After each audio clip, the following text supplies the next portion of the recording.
유치원이 잘 됐었는데 이 원장이 죽었어요. 암으로 갑자기. 원장쌤이 돌아가셔가지고 폐업했어요. 그래서 여기 귀신이 있다고 표현으로 유명해요, 여기에서.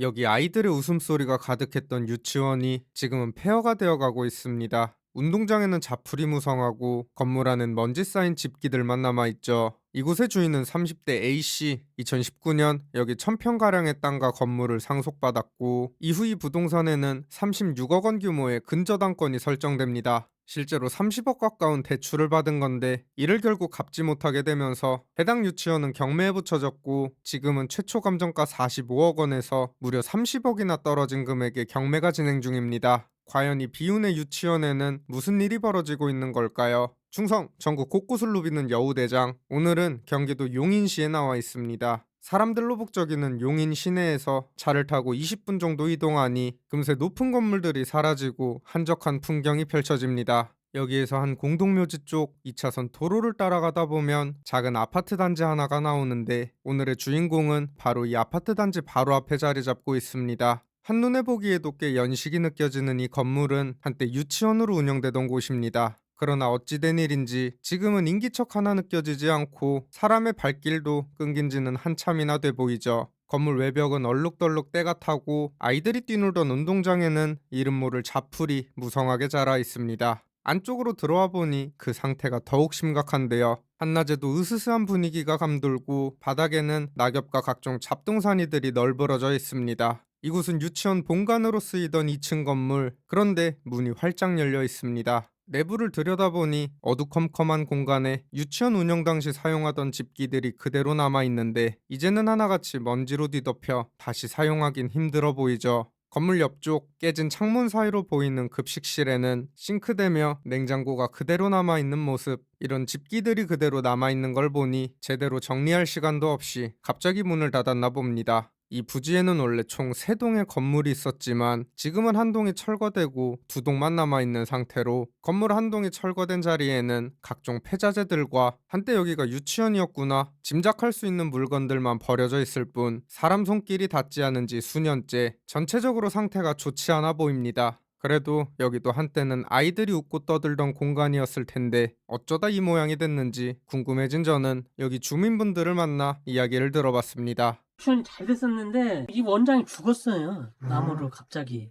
이게 처음에 30억인가 내놨다 그러는 것 같은데. 근데 제가 6살 때쯤에 여기가 폐업을, 원장쌤이 돌아가셔가지고 폐업했어요. 그래서 여기 귀신이 있다고 표현으로 유명해요, 여기에서.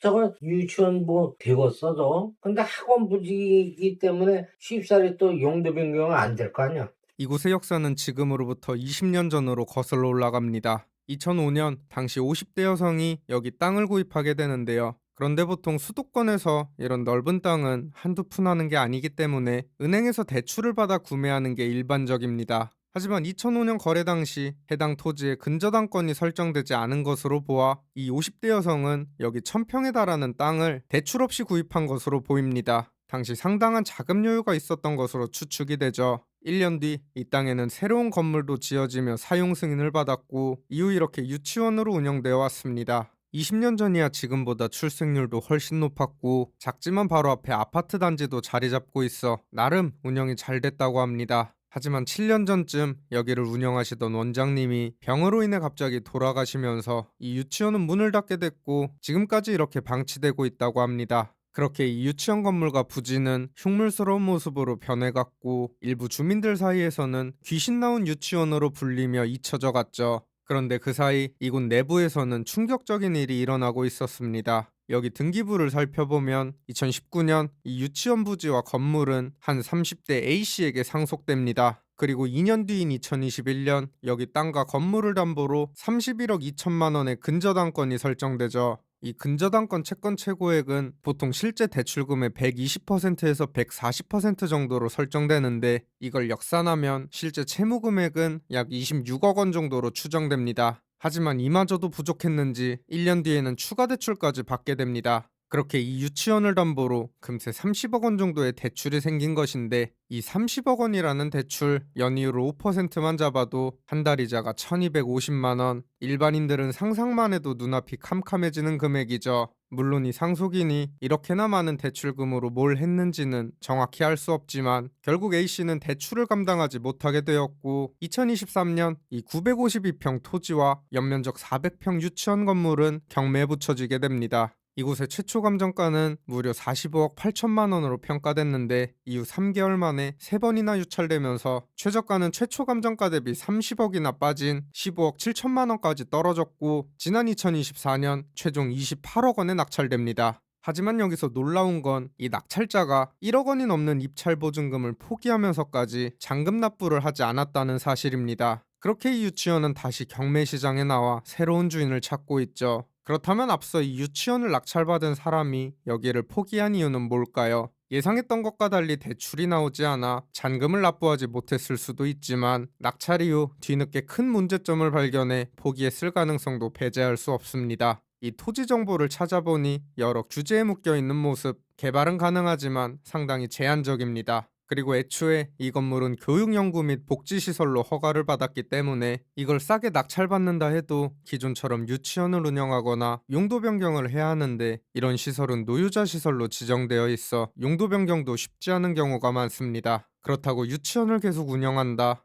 좀 신중하게 생각해 보시고 선택하셔야 될 것 같습니다. 여기 위치가 시내에서 너무 동떨어져 있고, 그나마 수요가 있다면 이 앞에 있는 아파트 단지 아이들인데, 요즘 우리나라 합계 출산율은 0.7명대, 애 울음소리 하나 들리지 않는 대한민국에서 유치원을 개업해 살아남는 건 정말 힘들어 보이죠. 유치원이나 어린이집은 저출생 여파를 직격으로 맞을 수밖에 없는 업종입니다. 실제로 2013년 전국 어린이집은 5만 2천여 곳이었지만 10년 뒤인 2023년엔 3만 7천여 곳으로 줄어들었습니다. 거의 30% 가까이가 문을 닫은 건데, 앞으로 이 문제는 더 심해질 전망입니다. 그렇게 한때 아이들의 웃음소리가 가득했던 이곳은 이제 그 어디에도 활용되지 못한 채 거대한 빚더미 속에 폐허가 되어가고 있죠. 상속받은 자산이 누군가에게는 큰 기회가 되기도 하지만, 또 이런 안타까운 일이 발생하기도 합니다. 이런 사례를 보면 가진 재산을 굳이 분리를 하지 않고 그대로 지키는 것도 큰 능력이란 생각이 들죠. 제가 항상 시청자분들께 말씀드리는 욕심을 버리고 가진 것에 만족하는 삶. 근데 이게 사실 말이 쉽지 정말 어려운 일이긴 합니다. 그래도 한 가지 확실한 건 내가 감당할 수 있는 범위가 어디까지인지 냉정하게 하는 것, 그게 나와 내 가족을 지키는 첫걸음이 아닐까 싶습니다. 이 영상이 큰 결정을 앞두고 계신 분들께 조금이나마 도움이 됐으면 좋겠습니다. 구독과 좋아요, 알림 설정은 영상 제작에 큰 힘이 됩니다. 지금까지 여우대장이었습니다. 감사합니다.